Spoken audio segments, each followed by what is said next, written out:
about to blow it up. When the lights come on and everybody's screaming, lighters in the sky. Hello, everyone. I'm Larry Ridley, and this is the NFL on EA Sports. Every wide receiver in the NFL wants to be a top target, and two players will be trying to be that today. It's Robinson's Jaguars going up against Evans's Buccaneers. With that, let's head up the road to Jacksonville, Florida. Standing by are Brandon Gott and Charles Davis. Thank you very much, Larry. We are here on a beautiful afternoon for football. Straight ahead, we've got a good one on tap here between the Jacksonville Jaguars and the Tampa Bay Buccaneers. And we say hi again, everybody. Brandon Gaudin here as we count down to kickoff. I turn to my partner, that's Charles Davis. And Charles, Larry pointed out in the open, we've got a pretty good matchup of wide receivers here this afternoon, don't we?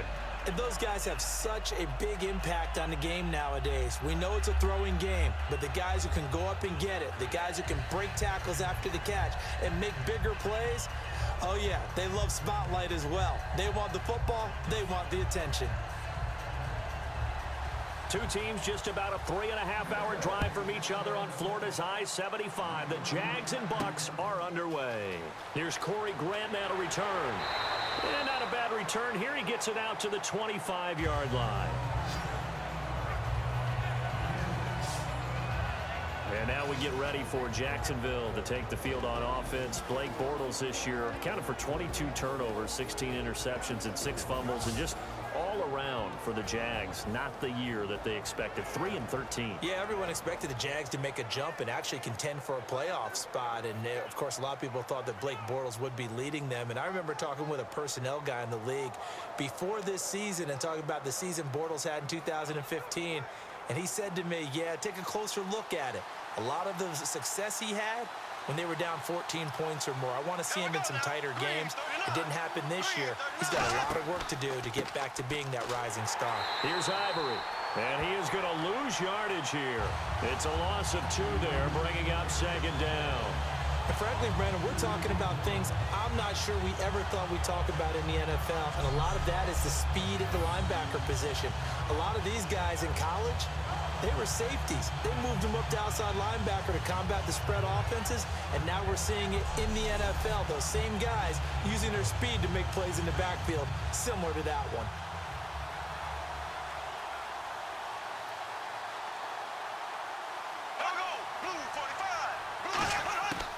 They'll run it now out of the gun. Looking for a seam, but finding none. He'll get back to the line of scrimmage, and that's it. They'll lose a yard, and it brings up 3rd.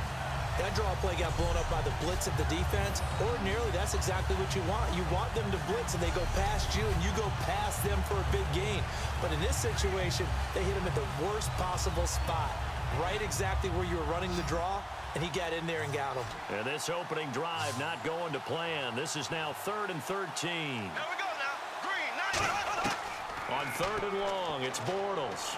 And this is going to be incomplete. Marquise Lee, the intended target. Now 4th down. But no second guessing the call here. It was 3rd and long, so throwing the football was probably the smart play to try and pick it up. But they don't get it, and now the defense goes off the field feeling pretty good about themselves, gaining some momentum as they force them into a likely punting situation.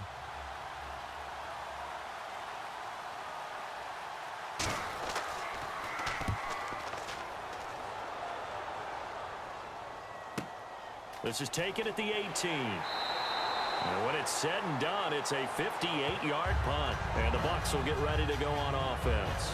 Now we see the starting 11 on offense coming out for Tampa. Jameis Winston. Well, he had his team in the hunt down the stretch, but tough losses to New Orleans and Dallas sealed their fate. Still, though, finishing the season at 9-7. And how about the individual records for him? The first quarterback over 4,000 yards his first 2 seasons in the NFL. That's pretty impressive right there. And I think he's right on the cusp of being a great quarterback. He has to eliminate some of those excess plays where he tries to do too much. Sometimes you just take the loss, cut your losses, and go on to the next down. In his case, he never gives up on a play, and that's good and bad. But I know one thing. In Tampa Bay, you know what they say. Hashtag, we believe in Jameis. 3 yards on the pickup there, and it'll be second down. And this offense can air it out, and when they do, you have to key on Mike Evans. And we do think about his catch radius first and foremost. A tall, lean receiver, but he actually can make some agile plays as well.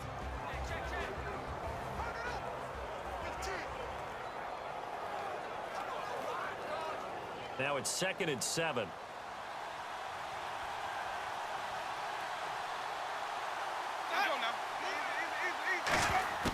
Now Jameis on 2nd down. And Brate, the tight end's got it. And they get him down, but not before he takes it across the 40-yard line. That coaches always harp on the quarterback reading the defense and getting it to the open man. That's good recognition there. And how about what he did after the catch? Yeah, hit your tight end, let him get some rack. Yeah, when he gets moving, not many guys want to come over and put a hit on him, do they?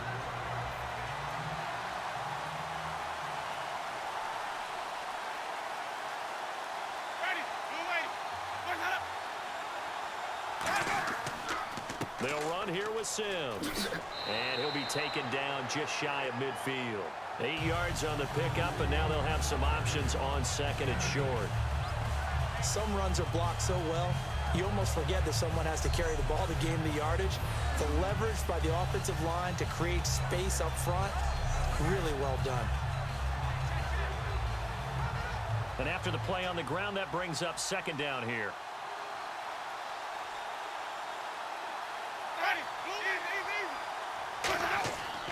They'll run it again with Sims.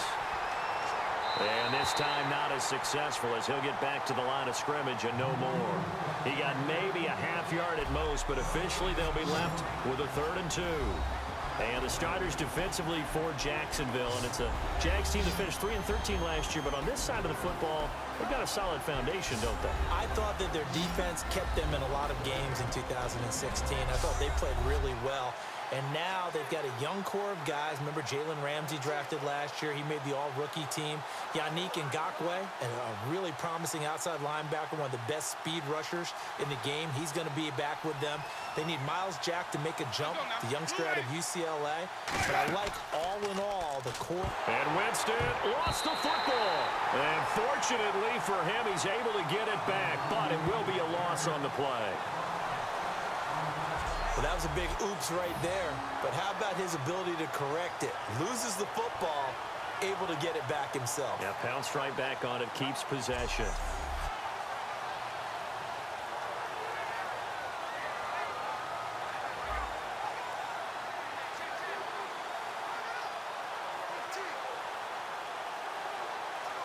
On 4th down, the Bucs will call on Anger. Brian Anger to punt it away.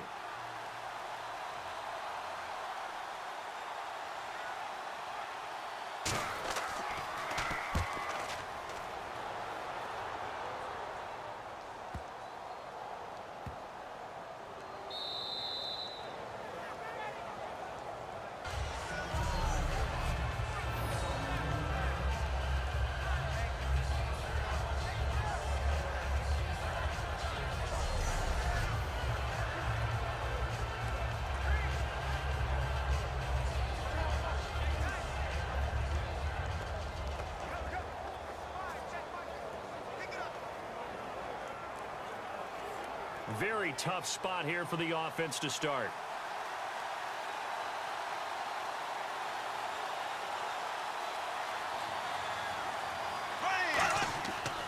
They start on the ground with Ivory.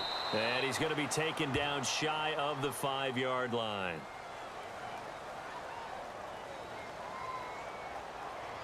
Holding offense.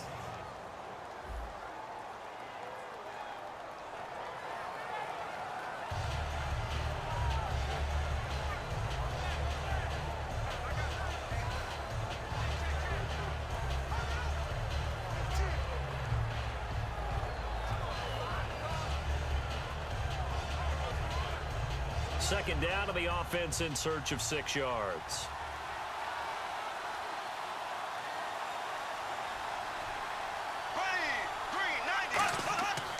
Following the penalty, it's Ivory. And he'll be taken down here as it will take us to the end of the first quarter. So we've reached the end of a fairly even first quarter of play. Can't wait to see what the second quarter has in store. More from Jacksonville after this. This presentation of the NFL on EA Sports is brought to you by Gatorade, the sports fuel company. Alongside the former defensive back Charles Davis, I'm Brandon Gaudin. It's Jaguar football as we begin quarter number 2. They're up against a 3rd and 2 to start things out.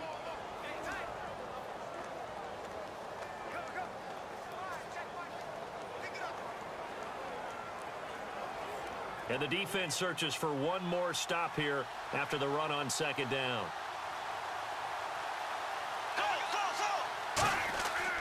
They run with their short yardage man, Ivory, spinning past him, and he'll have the first. Give them a lot of credit. They ended up running the ball on a key 3rd down situation. They were staring 3 and out in the face and found a way to flip the script and keep the ball moving on offense.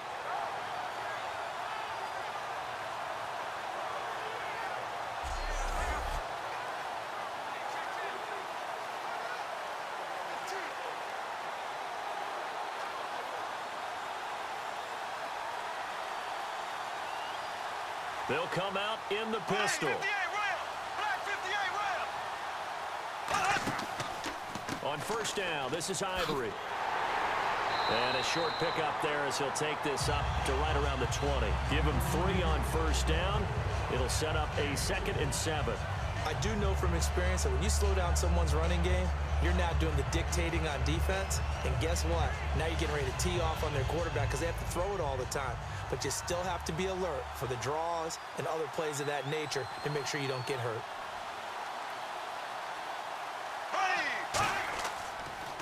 They'll give it up to Ivory. And he's brought down, getting this one up to about the 35. And a nice carry there of 15 yards. And the tackle's made there by one of the secondary members. And I can guarantee you, having played that spot in the huddle right now or on the field, they're urging for a little bit more support from the guys up front. I actually remember one game where I hopped over a defensive lineman to make a tackle downfield and realized he was 10 yards downfield. That's not good. That's being driven off the line of scrimmage, and you can't have that if you're going to win a game on defense. Here's a carry for a former starter. This is T.J. Yeldon, and nothing doing. He's immediately taken down at the line of scrimmage. That's going to go as a loss of a yard, and it'll be 2nd down.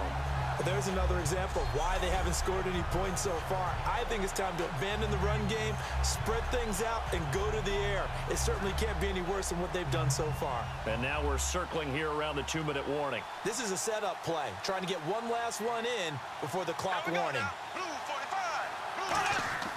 Now they'll throw it. Bortles. And incomplete there. A nice hit. Jars the ball free and brings up 3rd down.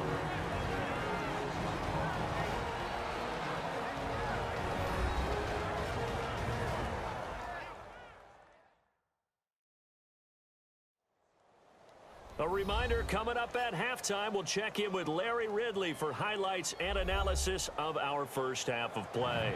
Well, not too many highlights yet, at least in terms of scoring plays, that is. Yeah, but hang in there. We might get something these last 2 minutes. And the Bucs with an extra defender in the secondary now on 3rd down. Shotgun now for Bortles. And oh, look at that, a diving catch. And he's got the first down yardage there as he takes it just across midfield.